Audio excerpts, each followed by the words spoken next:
निवेशकों की दिलचस्पी इस वक्त गोल्ड और सिल्वर ईटीएफ में लगातार बढ़ रही है। अगस्त महीने में गोल्ड ईटीएफ में सबसे ज्यादा यानी टोटल 2190 करोड़ इनफ्लो देखने को मिला, जो पिछले 7 महीनों का सबसे ऊंचा स्तर है। जनवरी में आखिर बार इतना बड़ा इनफ्लो यानी 3751 करोड़ रुपए तक पहुंचा था। मार्च और अप्रैल में जहां गोल्ड फंड्स में पैसा बाहर जा रहा था, वहीं अब इन्वेस्टर्स ने फिर से वापसी की है। वजह ग्लोबल अनसर्टेनिटी और घरेलू स्तर पर सोने की स्थिर कीमतें। इसी माहौल में निवेशक गोल्ड को एक डिफेंसिव एलोकेशन यानी कहें सेफ निवेश ऑप्शन मानकर जमकर खरीदारी कर रहे हैं। अगस्त महीने में सिल्वर ईटीएफ में भी जबरदस्त तेजी देखने को मिली और इसमें 1759 करोड़ का इनफ्लो हुआ, जो मई के बाद से सबसे ज्यादा है। सिल्वर को छोड़कर बाकी ईटीएफ में भी करीब 5485 करोड़ का निवेश आया। ये इस साल के शुरुआती कमजोर इनफ्लो से एक बड़ा रीबाउंड है और दिखाता है कि इन्वेस्टर्स का इंटरेस्ट फिर से पैसिव इक्विटी फंड्स में बढ़ रही है।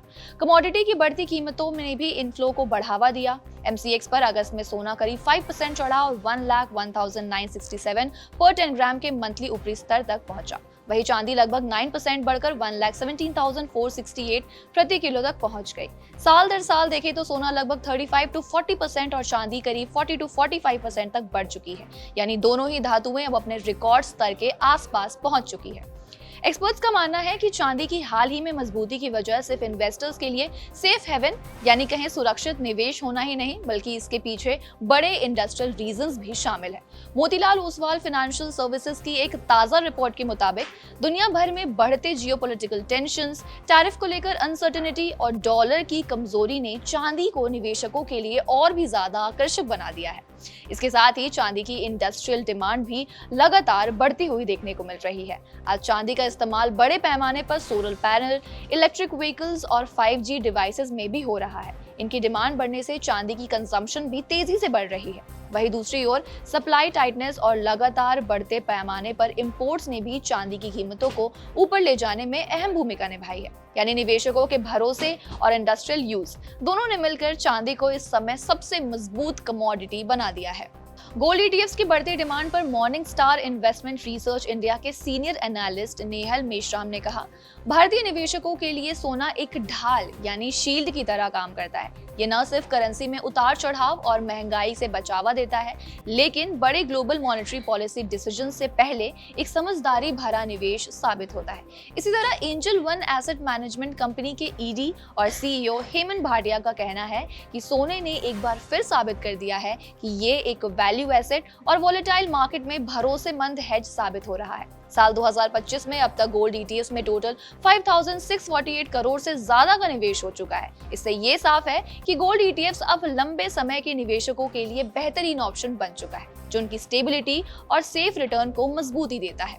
AMFI की रिपोर्ट के मुताबिक पैसिव फंड्स में लगातार ग्रोथ देखने को मिल रही है। अगस्त 2024 में जहां पैसिव AUM यानी assets under management 11.2 lakh crore था, वहीं अगस्त 2025 में ये बढ़कर 12.5 लाख करोड़ हो गया, यानी साल दर साल लगभग 11.5% की बढ़ोतरी हुई।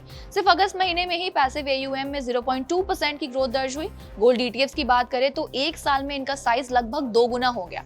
अगस्त 2025 में जहां AUM 37,390 करोड़ था, वहीं अगस्त 2025 में ये बढ़कर 72,496 करोड़ हुआ, यानी 93.9% की ग्रोथ हुई। सिल्वर को छोड़कर दूसरे ETFs भी 7.94 लाख करोड़ से बढ़कर 8.42 लाख करोड़ पर पहुंच गए, यानी कि 6% की एनुअल ग्रोथ। सिल्वर ETFs में भी अगस्त में जोरदार प्रदर्शन किया। जुलाई के 22,963 करोड़ से बढ़कर अगस्त में इनका AUM 26,294 करोड़ हो गया, यानी 3,331 करोड़ की बढ़ोतरी, जो नए इनफ्लो और मार्केट गेन दोनों की वजह से हुई।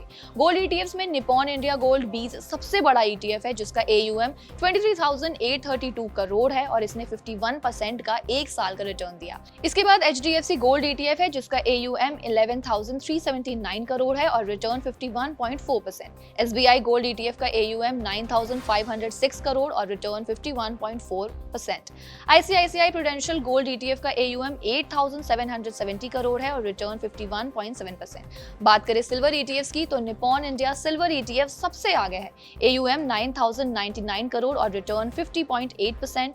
ICICI प्रूडेंशियल सिल्वर ETF का AUM 7,257 करोड़ और रिटर्न 51.2%।